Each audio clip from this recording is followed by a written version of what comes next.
Hi hello welcome to Kiran TV news. దేశంలో మళ్ళీ lockdown రాబోతుందా? Petrol బంకుల్లో petrol కొరత, గ్యాస్ కొరత, నిత్యావసర వస్తువుల కొరత ఇంకా పెరిగేటువంటి పరిస్థితి ఉందా? ఇవి తెలుసుకునే ప్రయత్నం చేద్దాం. మనతో పాటు సీనియర్ జర్నలిస్ట్ కిరణ్ గారు ఉన్నారు. ఆయన అడుగుదాం. నమస్తే.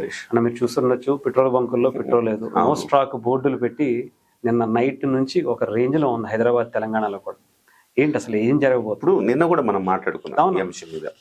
సో నిన్న కూడా మనం ఒకటే చెప్పాము, ఇది కృత్రిమంగా కొరత తప్ప నిజానికి మనకి ఇబ్బంది ఏం లేదు భారతదేశానికి. మన భారత విదేశాంగ విధానాన్ని గురించి కూడా మనం మాట్లాడుకున్నాం.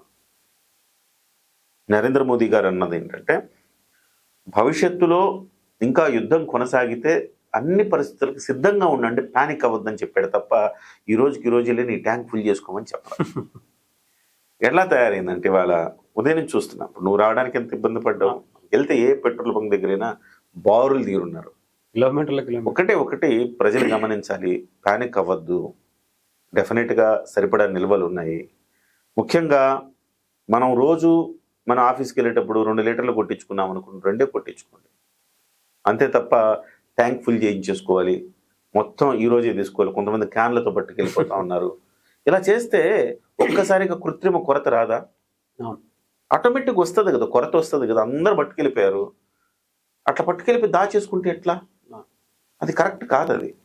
సో ఒక్కసారిగా ఏ ప్రభుత్వము ఏమి చేయలేదు. ఈ రకంగా వ్యవహరిస్తే స్వీయ క్రమశిక్షణ వ్యవహరించాలి. ఏమీ నష్టం లేదు. నిన్న కూడా చెప్పాను నేను, హర్ముజ్ జలసంధి భారతదేశానికి ఓపెన్గా ఉంచారు. ఇరాన్ కూడా భారత్ తోటి మాకు ఎట్లాంటి ఇబ్బంది లేదు, ఆ నౌకల్ని మేమేమి చేయమని చెప్పేసి ఇరాన్ కూడా చెప్పింది. 17 నౌకలు రెడీగా ఉన్నాయి, వస్తూ ఉన్నాయి. ఎల్పిజికి కానీ కొంత ఎల్పిజి షార్టేజ్ ఉందన్నమాట, వాస్తవం కొంతవరకు. కానీ పెట్రోల్ డీజిల్కి ఎక్కడ షార్టేజ్ ఉందని చెప్పలే. ఎందుకు ఇలా జరుగుతోంది అంటే, కొన్ని దగ్గరలో నో స్టాక్ బోర్డు ఎందుకు పెట్టారంటే, బహుశా ఇలా రాకపోవడం వల్లని చాలా మంది అనుకుంటున్నారు. అది కాదు రీజన్. ఈ ఐఓసి, ఈ భారత్ పెట్రోలియం, ఈ సంస్థలు ఏం చేశాయంటే, రేపు 26వ తారీఖు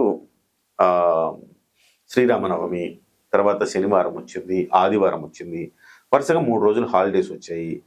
ట్రాన్సాక్షన్స్ జరగనప్పుడు వీళ్ళంతా ఏం చేశారంటే, రేపు మళ్ళీ ఈ పరిస్థితుల్లో ముందుగానే క్యాష్ అండ్ క్యారీ పెట్టుకున్నారు. నువ్వు డబ్బులు ముందు చెల్లించు, తర్వాత నీకు సరికిస్తాం. ట్యాంకర్లు వస్తున్నాయి, కొంచెం ఆలస్యం అవుతుంది అంతే. సో మీరు ఇట్లా పడిపోతే, మీద పడిపోయి మొత్తం కొట్టి చేసుకుంటే ట్యాంకర్లు కొరత వచ్చేస్తుంది, నిజంగానే వచ్చేస్తుంది. అట్లా కాకుండా సంయమనం పాటిస్తే, నువ్వు 2 లీటర్లు కొట్టించుకుంటున్నావు కదా, వెళ్ళేటప్పుడు 2 రోజులకు ఒకసారి 2 లీటర్లు కొట్టించుకోండి, ఈసారి 3 లీటర్లు కొట్టించుకో, అంతే తప్ప నా ట్యాంక్ ఫుల్ చేయించేసుకోవాలని అనుకుంటే పక్కనది కూడా నువ్వే వాడేసినట్టు అయింది. సో ఇప్పుడు వీళ్ళు ఏం చేస్తున్నారంటే, ముందే మీరు డబ్బులు కట్టండి, కట్టిన తర్వాత మీరు మాల్ తీసుకోండి, సరుకు తీసుకోండి, అంటే మీరు ఈ పెట్రోల్ కానీ డీజిల్ కానీ తీసుకోండి అంటున్నాయి. వీళ్ళ దగ్గర ఇప్పుడు ఎలా అలవాటు పడ్డారంటే, ఈ పెట్రోల్ బంకులంతా కూడా ముందు వాళ్ళు ఈ క్రెడిట్ వేసేస్తారు, ఇది అమ్మేస్తారు, అమ్మి డబ్బులు కడతారు, మళ్ళీ వచ్చేస్తారు, మళ్ళీ అమ్మి డబ్బులు కడతారు. ఈ ప్రాసెస్ లోకి వెళ్ళిపోయి ఉన్నారు. ఈ ప్రాసెస్ లోకి వెళ్ళిపోవడంతో ఒక్కసారిగా లేదు, మీరు ముందు డబ్బులు కడితేనే మేము ఇస్తామని చెప్తే, స్టాక్ కూడా వీళ్ళు ఎక్కువ తెప్పించుకోవడానికి ప్రయత్నం చేసి, ఒకసారి 100% కంటే 200% స్టాక్ తెప్పించుకోవాలని ప్రయత్నం చేస్తుంటే, ఆ డబ్బులు 200% కట్టాలంటే కష్టంగా ఉంది. సో డబ్బులు లేనోడంతా ఏం చేస్తున్నాడు, 4 రోజులు మూసేస్తే బెటర్ లేని నో స్టాక్ అని పెట్టేస్తున్నాడు. ఈ నో స్టాక్ చూసి కంగారు పడి ఆందోళన చెంది స్టాక్ ఉన్న కంపెనీలకు వెళ్ళి బారులు తీరుతున్నారు. ఇది జరుగుతోంది. ఇవాళ కేంద్ర ప్రభుత్వం కూడా చెప్పింది, పెట్రోల్ కానీ డీజిల్ కానీ ధరలు ఎక్కడా పెంచడం లేదు, సరిపడినంత స్టాక్ ఉంది, ఎవరు కంగారు పడద్దు అని చెప్పారు. నిన్న మనం అదే చెప్పుకున్నాం. కాబట్టి ఈ రకంగా చేయటం వల్ల, మీరు పక్కనోడి పెట్రోల్ పక్కనోడి డీజిల్ కూడా మీరే తీసేసుకోవటం వల్ల, రేపు పొద్దున పాల వ్యాన్ ఒకటి రావాలండి. సో ఆ పెట్రోల్ బంకులో పాల వ్యాన్ బయలుదేరాల్సిన దగ్గర పెట్రోల్ బంకులో హరీష్ వెళ్ళి ఫుల్ ట్యాంక్ చేయించుకున్నాడు, కిరణ్ వెళ్ళి ఫుల్ ట్యాంక్ చేయించుకున్నాడు, సురేష్ వెళ్ళి ఫుల్ ట్యాంక్ చేయించుకున్నాడు. ఆ బండికి లేదు, పాలు రావు మీ ఊరికి. పాలు రాకపోతే ఇండైరెక్ట్గా ఎవరికి నష్టం? మీ పిల్లాడికి నష్టం, వాళ్ళ పిల్లలకి నష్టం. సో వాళ్ళు పాలు లేక అలమటించాల్సి వస్తుంది. సో నేనేమంటున్నానంటే, అది స్లోగా మామూలుగా న్యాచురల్ ప్రాసెస్ని సహజ సిద్ధంగా ఎలా ఉన్నామో అలా ఉందాము, పానిక్ అవ్వద్దు, ఖచ్చితంగా మీకు ఉంటుంది. డెఫినెట్గా భారత ప్రభుత్వం మాత్రమే ఆ విదేశాంగ విధానం చాలా రోజుల నుంచి మనం కొనియాడుతున్నాం. జయశంకర్ గారు వీళ్ళందరూ కూడా విదేశాంగ విధానం గురించి మనం ఎప్పుడు కొనియాడుతూ ఉంటాం. సో ఆ విదేశాంగ విధానం ఎంత బలమైందో ఇవాళ మనకు తెలిసింది. ఎక్కడా కొరత లేదు. కృత్రిమ కొరత సృష్టించుకోకండి, అనవసరమైన ఆందోళన పడకండి. రాబోయే 3 రోజుల్లో కొంత సెలవులు ఉన్నాయి కాబట్టి పొదుపుగా వాడుకోండి. నిన్న కూడా చెప్పుకున్నాం, పొదుపుగా వాడుకోండి. పొదుపుగా వాడుకుంటే ఇబ్బంది ఏం లేదు. సో ఇది అనవసరమైన ఆందోళన అని నేను అనుకుంటున్నాను. చూద్దాం. అంటే ముందు మన వాళ్ళకి ఎలా ఉంటుందంటే పక్కన వాళ్ళు ఏమైపోయిన పర్లేదు మనకు బాగుండాలి అనుకునేటువంటి చాలా మంది ఉంటారు.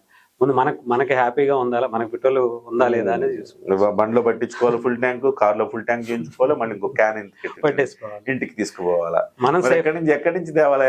హర్మూజ్ నుంచి వచ్చిందే 2 షిప్పులు, మళ్ళీ ఇంకో 17 షిప్పులు రావాలా, వచ్చేదాకా నాగాలగా. ఈలోపు నువ్వే ఒక నెలకు సరిపడా నువ్వు సరుకు తీసుకెళ్ళిపోతే ఎట్లా కుదురుతుంది అట్లా? అది మనలో అంటే స్వీయ నియంత్రణ అంటారు కదా, దాన్ని మనం చేసుకోగలిగితే కొంచెం అంటే కొంచెం సేవింగ్స్ అనేవి ఇప్పుడు బయట కూడా చేయాల్సినటువంటి పరిస్థితి. థ్యాంక్ యూ అన్న, థ్యాంక్ యూ సో మచ్.